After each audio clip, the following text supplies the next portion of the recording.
The Crown has spoken, and this time there is no walking it back. In an extraordinary sequence of events that has sent shock waves through Buckingham Palace, Montecito, and every royal correspondence newsroom from London to Los Angeles, Princess Anne has done something the monarchy almost never does. She has drawn a line in the sand, a hard institutional constitutional line, and that line has Lilibet's name written across it. Meghan Markle's world, the carefully curated empire of candles, wellness campaigns, and as ever branding, is now in freefall because the royal family is no longer watching from a distance. They are acting, and they have made it abundantly, unmistakably clear Lilibet's future is no longer solely in Meghan's hands. So, here is the question you need to ask yourself right now before we go any further. How far is too far when it comes to a child's public image? And at what point does a mother's ambition cross into something the rest of the world, including a 1,000-year-old monarchy, simply cannot ignore? Stay with us, because what has unfolded in just the last 3 weeks is more dramatic, more legally explosive, and more emotionally raw than anything we have seen from the House of Windsor in decades. This is not tabloid gossip. This is documented. This is time-stamped. And this is escalating by the hour. The meeting that changed everything. Let's go back to the 23rd of January, 2026. Behind the gilded walls of Buckingham Palace, something unprecedented was happening. A crisis meeting. Not a routine briefing. Not a ceremonial gathering. But a full emergency session had been called. And the people in that room tell you everything about how serious this had become. Princess Anne chairing the session. King Charles Roman III present in person. Prince William. Duchess Sophie. The royal family's principal legal advisors. And here is the detail that should stop you in your tracks. An external representative from the UK's Department for Children and Families. Think about that for a moment. When child welfare officials from a government department are brought inside Buckingham Palace to discuss a royal family matter, you are no longer in the territory of a domestic dispute. You're in the territory of institutional intervention. The session lasted over 3 hours. 3 hours. And by all accounts, what emerged from that room was the most sweeping child protection directive the monarchy has issued in more than 20 years. Why? Because internal legal reports submitted by Prince Harry's own UK counsel had reached royal authorities, and they contained what insiders describe as serious alarms about the welfare of 2 children living in California. 2 children named Archie and Lilibet. The very next morning, on the 24th of January 2026, Clarence House released a statement. And this was not a soft, diplomatic, carefully worded piece of royal PR. This was a declaration. It read in part: the royal household expresses grave concern regarding the physical, emotional, and educational welfare of Master Archie and Lady Lilibet. Any attempts to commodify or divide the siblings for financial or image purposes are expressly condemned and run contrary to all royal ethical and constitutional standards. Commodify. That word was chosen deliberately, and Meghan Markle's team knew exactly who it was aimed at.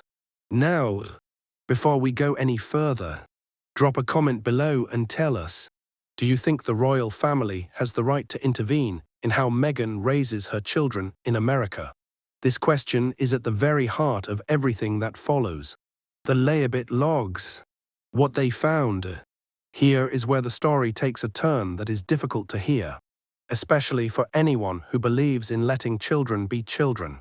Princess Anne's advisory team compiled what insiders have been calling in private palace circles the Lilibet logs, a detailed documented account of a 6-year-old child's weekly schedule.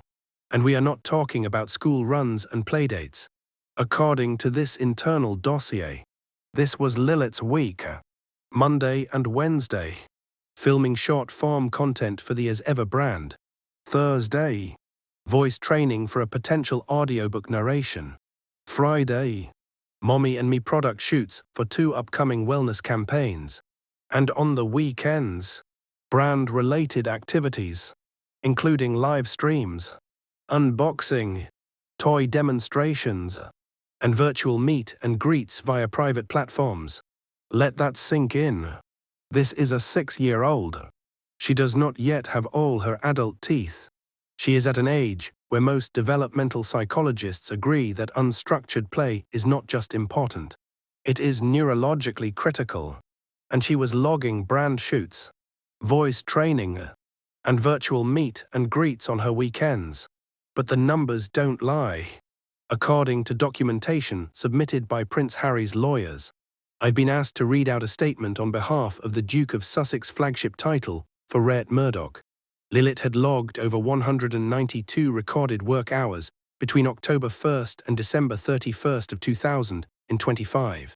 That is the equivalent explicitly cited in the filing of 6 adult work weeks in a single quarter for a child who had just turned 6. Prince William's response, delivered during a closed-door round on January 30th, was not measured. It was not diplomatic. It was raw. She's 6 years old and already more exhausted than most working women in their 30s. This is not childhood. This is exploitation. Those words from a future king are now on record. And then there were the contractor accounts. Multiple former workers connected to the As Ever brand speaking anonymously to palace investigators described scenes that are uncomfortable to visualize. One said that Lilibet cried quietly for over 15 minutes after forgetting a scripted line, only to be told by Meghan's personal assistant that she needs to learn resilience. Another described an incident where Meghan, reportedly frustrated by a filming delay, raised her voice at Lilibet and said, "If you want to build something in this world, you have to show up every time. No exceptions." She was speaking to a child who was 6 years old. Meghan's team has dismissed these accounts as misquoted and embellished. But the palace was not relying on contractor gossip. They had the documentation, the contracts, the schedules, and they had perhaps most devastatingly of all, the words of Lilibet herself, the line that cracked the room open. We need to pause here because what we're about to share is the moment that by all accounts from royal insiders changed the temperature inside every palace briefing room where it was read aloud. In late December 2025, a third-party child psychologist retained by Prince Harry's legal team, sources close to Harry, his moment in the witness box, confrontation at the High Court, held 2 confidential video sessions with Lilibet. The child's statements were not legally binding, but what she said was so clear, so simple, and so heartbreaking that when it was read during an emergency briefing at Windsor on January 13th, it stopped the room cold. Lilibet said, "I want to go where I don't have to smile every time. I want to be with Archie." One royal family source described it this way: "It was not just a daughter asking for her brother. It was a child rejecting performance as identity. A 6-year-old girl not asking for a toy, not asking for candy, asking with devastating emotional clarity to go somewhere she doesn't have to perform to be with her brother." And that brings us to the other child in this story, the one who has largely disappeared from view, the one whose absence Duchess Sophie reportedly described in a private royal session as a silence that screams, "Where is Archie?" This is the question that has haunted senior members of the royal family for over a year. And it is a question the world has not been asking loudly enough. Archie Harrison, 7 years old, has not appeared in any public or private royal channels. This child kept royal watchers guessing. Archie Harrison, perhaps unusual for royals, for over 14 months. Not in media, not in family imagery, nowhere. And this disappearance runs in direct disturbing contrast to his sister's near constant visibility. Lilibet has been featured in promotional content, brand campaigns, product shoots. Archie has been gone. According to internal family reports, school attendance records from an unnamed Los Angeles elementary institution have indicated sporadic presence and emotional withdrawal. Prince Harry's own confidential notes describe his son as exhibiting anxious responses when cameras or filming equipment are present. The boy has developed what can only be described as an aversion to being photographed. Think about that. A 7-year-old boy, the son of a prince, the grandson of a king, and he has become afraid of cameras. Duchess Sophie, during that January 29th royal strategy session at Kensington Palace, reportedly gave an address that left the room in silence. She said, "The absence of Archie is a silence that screams. We must ensure he is not emotionally orphaned while both parents are in public war." She also reportedly expressed concern over what she had heard, that Archie rarely engages with peers, that he has shown withdrawn and flat behavior around others, and that when filming equipment enters the home, he becomes visibly shaken. Harry's own accounts confirm it. His son, during brand shoot sessions featuring Lily, becomes emotionally withdrawn. The uncomfortable truth the palace is now grappling with openly. One child is being overexposed.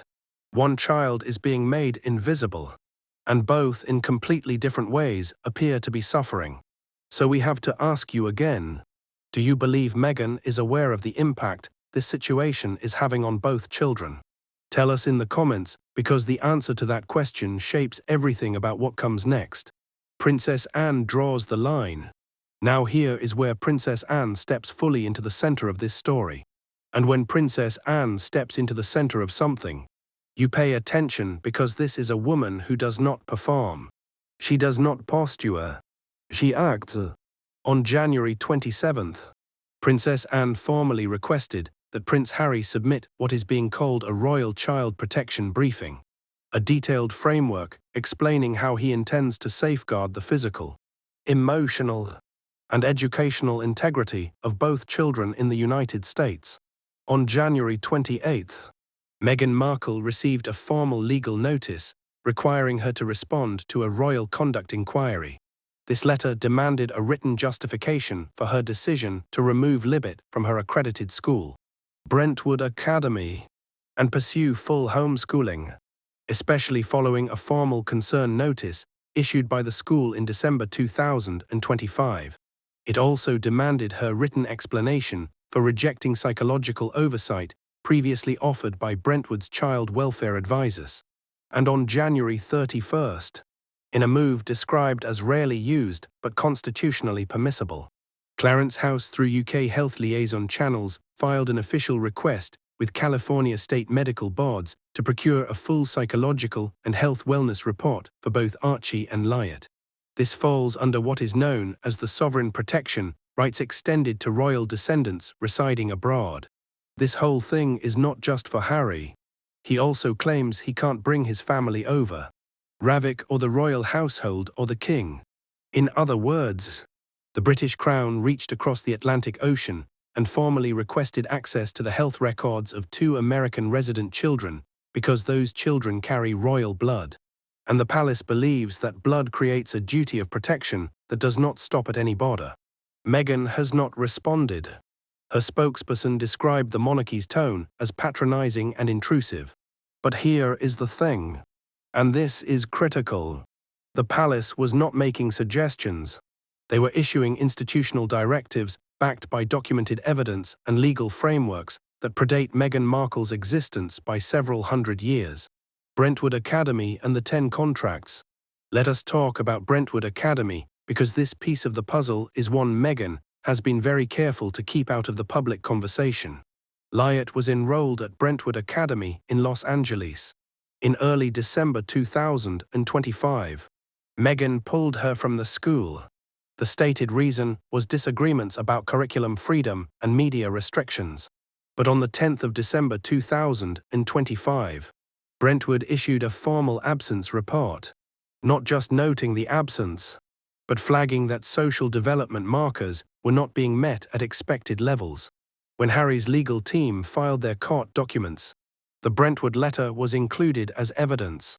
It cited severe absenteeism, an inability to confirm learning milestones, and serious concerns over Lilibet's emotional self-regulation. It concluded with a recommendation that Lilibet undergo a full developmental assessment if homeschooling continued. And then there are the contracts. Palace sources confirmed that over 10 contracts involving light-spanning fashion, skin care, scripted video content, and educational toy lines are currently under investigation. 10 contracts for a child who cannot legally sign anything herself. When Meghan was asked during her January 28 press conference whether Lilibet was working more than 15 hours per week on branded content, she paused, then said, "She's not working. She's creating. There's a difference." The palace saw no such nuance, and additional pressure mounted when California's Child and Family Services received an anonymous report believed to have come from a former Archwell contractor, Archwell and Prince Harry and Meghan Markle, when they were still working royals. This one their longest-serving head of Archwell regarding excessive media involvement and an atypical daily structure for a child under 10. As of late January, no formal case had been opened, but the department was monitoring public developments with, in one report's words, elevated interest. Harry goes to court. The custody bombshell. Now we arrive at perhaps the most seismic development in this entire saga. The move nobody saw coming. The filing that caught Meghan's legal team completely off guard. On the 2nd of January 2026, Prince Harry filed an official custody request with the Los Angeles Superior Court. How are you feeling? Confident? Harry is due to testify later this week. A rarity to see a royal in court, seeking full legal and physical custody of both Archie and Lilibet. This was not a symbolic gesture. This was not a negotiating tactic. This was a formal legal action filed in an American court by a British prince without Meghan's prior knowledge or consent. Harry's filing included a line that has since become one of the most quoted phrases in this entire saga. The emotional bifurcation of siblings is not a solution. It is institutionalized trauma. Meghan's team scrambled. On January 6th, they filed a counter-motion proposing a split custody framework. Archie would spend 9 months per year with Harry in the UK, 3 months in the US. Lily would remain full-time in California, citing educational, therapeutic, and career systems already in place that could not be replicated abroad. Career systems for a 6-year-old in a custody filing. Royal insiders say that when Princess Anne and Prince William reviewed that counter-filing, they viewed it as a red flag so significant it was impossible to ignore. The framing of a first grader as having career infrastructure, requiring legal protection in a custody arrangement, is by any reasonable standard a remarkable thing to put in court documents. And so the palace's response hardened further. The institutional machinery accelerated, and Princess Anne's newly formed Royal Child Preservation Council stepped into full operational mode. The Royal Child Preservation Council announced internally on the 1st of February 2026. The Royal Child Preservation Council is being described by sources inside Kensington Palace as the most active non-political royal body since the Diana Crisis Committee of 1997. That comparison alone tells you everything about how seriously this is being taken. Led by Princess Anne and reporting directly to King Charles Roman III, the RCPC includes senior officials from the Royal Legal Advisory Board, 2 independent pediatric psychologists, a cross-national liaison from the UK's Department for Children and Families, and an international diplomatic representative specialising in transatlantic custody and citizenship law. Its charter mission to preserve the private development and emotional stability of royal descendants abroad in circumstances of image overexposure, household fragmentation or branding-based activity inconsistent with minor wellness. This is not a committee formed to write a report and shelve. This is a body with teeth. And behind the scenes, royal aides have begun preparing a contingency strategy involving the UK Foreign Office and the British Consulate in Los Angeles. Should Meghan continue resisting inquiries, the monarchy may formally request legal cooperation with local child welfare bodies, visibility into medical and educational reports under diplomatic consent, and in emergency cases, temporary physical oversight of the children. King Charles has not yet signed that directive, but the draft exists. One senior Crown advisor summarized the position plainly. This isn't about reclaiming children or challenging maternal authority. It's about preventing a reputational and emotional implosion. If Lilibet becomes a cautionary tale, the monarchy's moral legitimacy goes with it. Meghan fires back and reveals more than she intended. On January 28th, Meghan held a virtual press conference via Zoom. Composed, seated in front of soft-lit shelves with copies of The Bench arranged behind her. Deliberately staged, carefully controlled. Her central message: Lilibet is not being exploited. She's being empowered. She has gifts, and I will not apologize for cultivating them. She called Harry regressive and obstructive.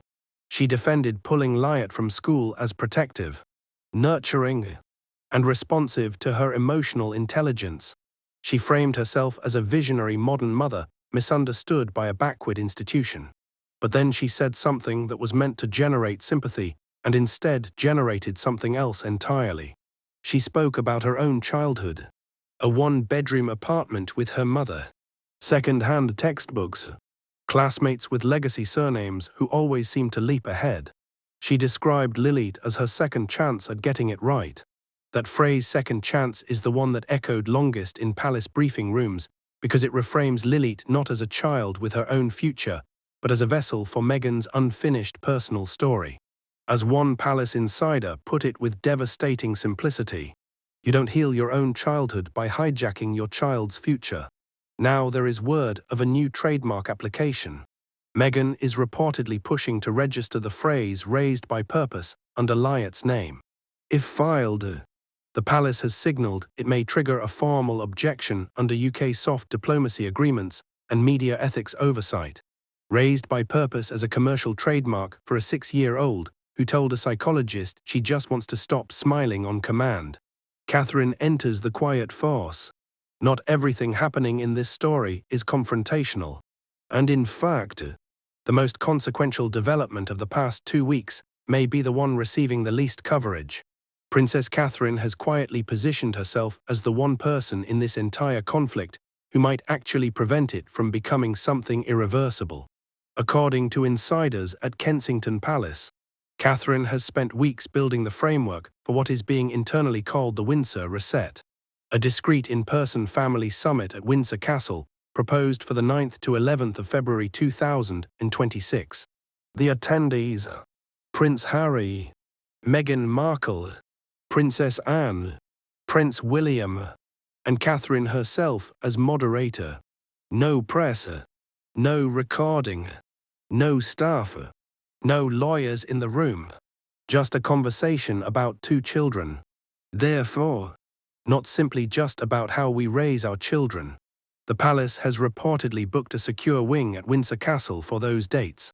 Invitations were hand-delivered via private diplomatic courier to Harry and Meghan's legal teams on February 2nd. Harry is said to be open and hopeful. Meghan's camp has given no formal response. But Catherine has not waited. On January 29th, she sent Meghan a handwritten personal letter.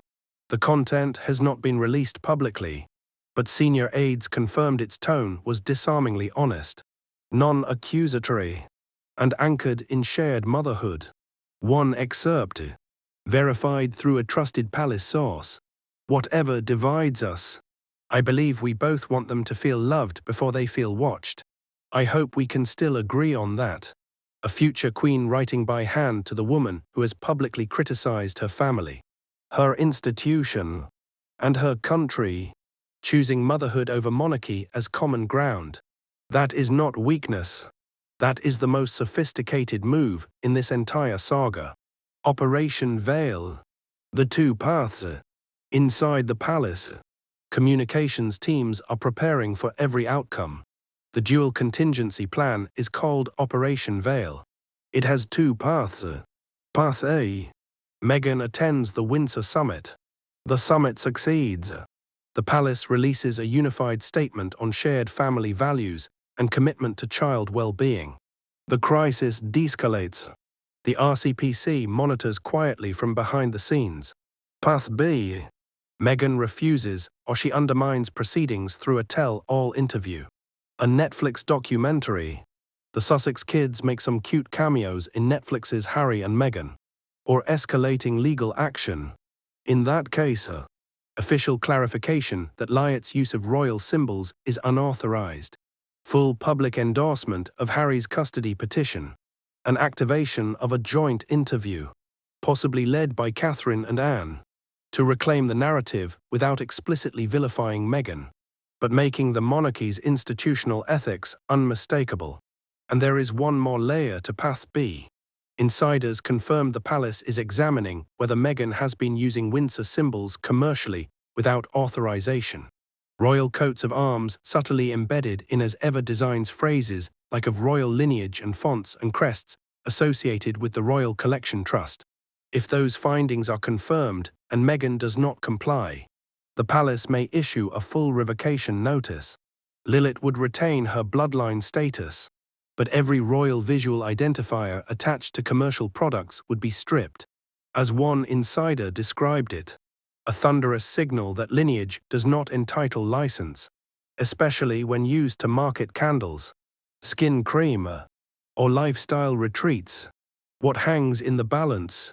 So, here we are.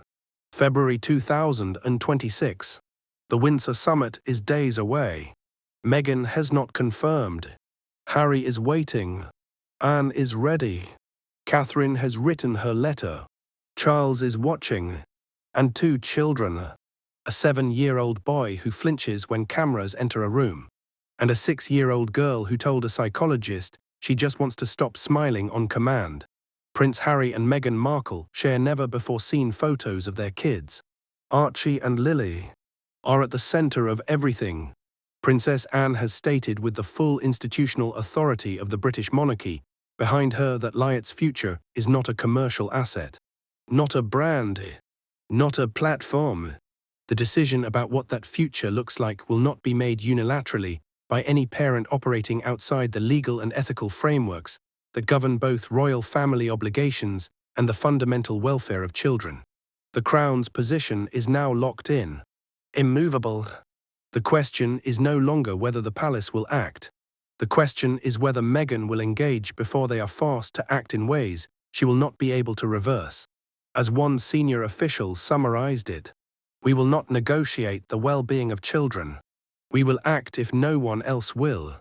King Charles, a man who has lived through the most painful chapters in modern royal history, the collapse of his own marriage, the unraveling of Diana's public life, the cost of failing to protect children from an institution's machinery, appears to have made a quiet, deliberate, irreversible decision. He will not let it happen again. Princess Anne said it best during that January 30th internal address. "We must protect children not from ambition, but from premature purpose."